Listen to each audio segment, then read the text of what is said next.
Kashmir is under siege and forced into silence by India. On the 5th of August, the Indian government revoked Article 370, which grants a special status to the disputed territory.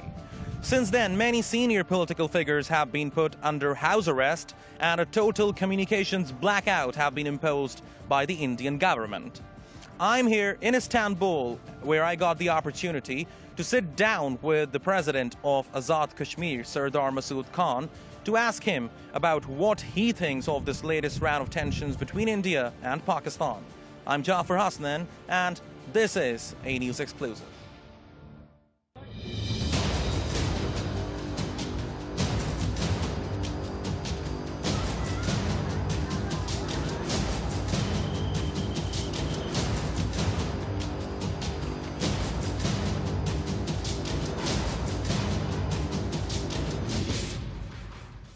Mr. Sardar Masood Khan, thank you very much for being with us. Tensions have escalated between India and Pakistan yet again over Kashmir. We are witnessing another act of aggression by the Indian government as they have revoked Article 370, which grants special status to the Indian-occupied Kashmir. As the president of Azad Kashmir, how do you look at this issue? Well, in Azad Kashmir, we are directly affected and we are deeply concerned because in the recent weeks, India has been targeting civilians across the line of control, and several civilians have been killed, scores have been injured, houses have been destroyed. India has used cluster munitions which have been banned by international law, and this has caused havoc in our territory, in our part of Kashmir. But that's not all. I mean, this has escalated tensions along the line of control, but that's not all. They have launched an armed offensive against the people of occupied territory, the Indian-occupied Kashmir. And they've encircled them, and they've entrapped them completely, and they're killing them with impunity.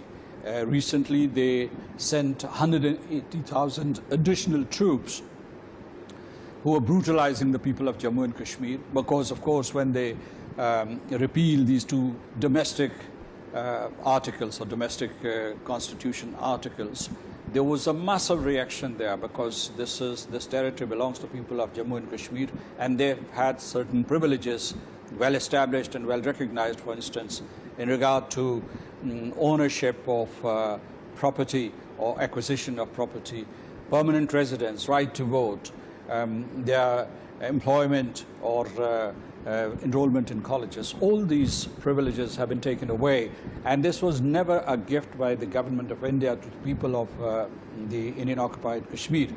This right, these privileges were recognized way back in 1927, and they were just incorporated in the Indian Constitution.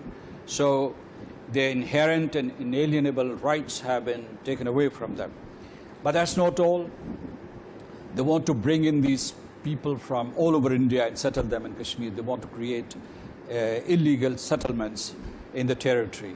And that would change demography of the territory, the demographic composition of the occupied state. And let me tell you that this kind of illegal transfer of populations violates the 4th Geneva Convention, Additional Protocol 1, and ICC statute. So, and several Security Council resolutions. So what India is doing is violating international law flagrantly. The international community has a responsibility to put pressure on India to reverse the steps that it has taken, and its attempts to alter the disputed status of the territory should be stopped at all costs. Otherwise, there would be a slow-moving, a slow holocaust there unfolding every day, and the world community cannot afford to be a bystander. The situation in Kashmir is tragic at the moment. Many senior political figures are under house arrest. All channels of communication have been cut out by the Indian government. The United Nations Human Rights Council has also strongly condemned the recent restrictions imposed by India on Kashmir. Please tell me, what is your government doing to alleviate the pain of Kashmiris at this point? We would reach out to the United Nations particularly the United Nations Security Council. It has a responsibility to step forward, to take cognizance of the situation, and to try to ameliorate this deteriorating situation in the territory, because the steps that India has taken threaten peace and security in the region. And the United Nations was created to maintain international peace and security. So they have a responsibility here. We would also reach out to other international forums like Human Rights Council or the United Nations General Assembly or the permanent 5 members of the UN Security Council. All of them have a responsibility. You're absolutely right. The top leadership of the Kashmiris, the ones who want dispensation of fair and just dispensation of the Jammu and Kashmir dispute in accordance with the UN Security Council resolution and in accordance with international law. They are under detention, they're being tortured, they are being subjected to inhuman and degrading treatment, and this can lead to their deaths. In fact, some of them have already died. After the recent offensive, India has picked up thousands of political activists, and they are targeting youths during these cordon search operations, and they're killing people. They have imposed these curfews and confined people to their houses. The situation is terrible. The international community and the Friends of Kashmir and the Friends of Pakistan must step forward to put pressure on India to stop its brutalization of Kashmiris. Mr. President, let me ask you, are you satisfied with the role the United Nations has played in bringing the Kashmir conflict to a resolution? I'm deeply disappointed. The United Nations has taken a very lukewarm attitude and an impartial, so-called impartial stand. But I think there's partiality in it because they haven't spoken up for the rights of the people of Jammu and Kashmir who are being victimized by the Indian occupation forces. And I'm disappointed because this issue is on the agenda of the United Nations Security Council, and the United Nations has an observer mission which can substantiate all these human rights violations and crimes against humanity that are taking place there. So, and the United Nations is not doing that. Let me tell you that United Nations should hold an emergency session of the UN Security Council and try to find ways to implement its own resolutions, which were passed years ago and which had the concurrence of India, Pakistan, of course the people of Jammu and Kashmir and the international community at that time. And if there are any snags and barriers, then they should, under Chapter 6 of the United Nations Charter, they should take further steps like conciliation, like negotiation, like some regional initiative, like using the good offices of the Secretary General. Now, my next question is divided into 2 parts. Number 1, what does this decision tell us about Prime Minister Narendra Modi and his Hindu nationalist BJP? And also, India claims that Kashmir is an internal matter of the country. Is it? 2 things. First, there is this wave of Hindu extremism which is being led by the Bharatiya Janata Party, by Narendra Modi and by other affiliate extremist organizations, and they are targeting Muslims particularly. Their agenda has become very clear in the past several years, particularly during the recent election campaign, and they say that they want to target Muslims in India, the people of Jammu and Kashmir and Pakistan, because they think that the partition of India or the partition in South Asia was a big mistake, and they are trying to correct a historical wrong. So this is their approach, and this is their philosophy, but their methodology is cruel, and it is based on fascism, violence, intolerance, xenophobia. This is what they're trying to do.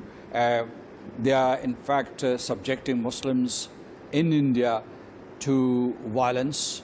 They have attacked the people of Kashmir, and they can launch an aggressive attack against Pakistan as they did back in February this year, and an attack which was repulsed by the armed forces of Pakistan. The second thing is that it's not an internal matter. How is it an internal matter? This issue of Jammu and Kashmir is on the agenda of the United Nations Security Council. The future of this territory has not been decided by its own people, the people of Jammu and Kashmir. They have yet to exercise this right through a democratic process, whether it is a plebiscite or a referendum, under the mandate of the United Nations. That has not been exercised. You know, recently President Trump offered mediation on Kashmir, and it established that it was an international issue, but India contested that and said that it's a bilateral matter.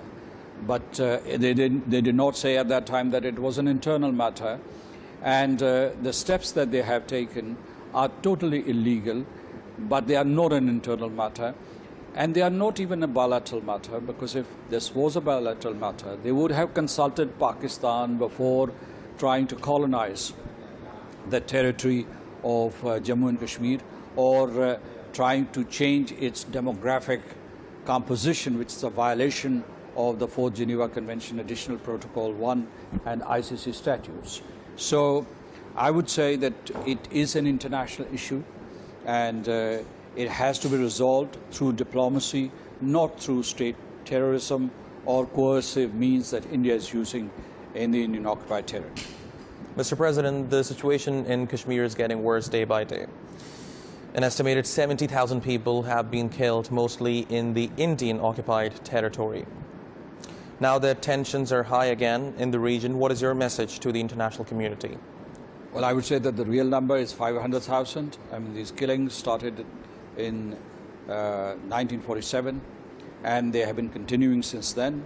In 1989, there was this uprising against the Indian government, and since then, India has killed about 100,000 people. They have raped thousands of women in Kashmir, and they have used rape as an instrument of war. So the Kashmiris are the worst victims of the apathy of the international community, because they are not paying attention to their plight, and this has emboldened India, and that's why they have taken these steps which are against the international law and the United Nations Security Council resolutions. I think that, as I said earlier, the international community needs to step forward, and I would appeal to Turkey to clearly and loudly condemn the acts that have been taken by India. We're grateful to President Erdogan for speaking up for the right of the people of Jammu and Kashmir for self-determination, and other friends have spoken up. But I would say, I know that the people of Turkey always express strong solidarity with the people of Jammu and Kashmir. And we hope that at this dark hour in their history, the people of Turkey would defend the rights of the Kashmiris and mobilize the international community, because Turkey also has its own network of friends, and they would mobilize them for the realization of the rights of the Kashmiri people.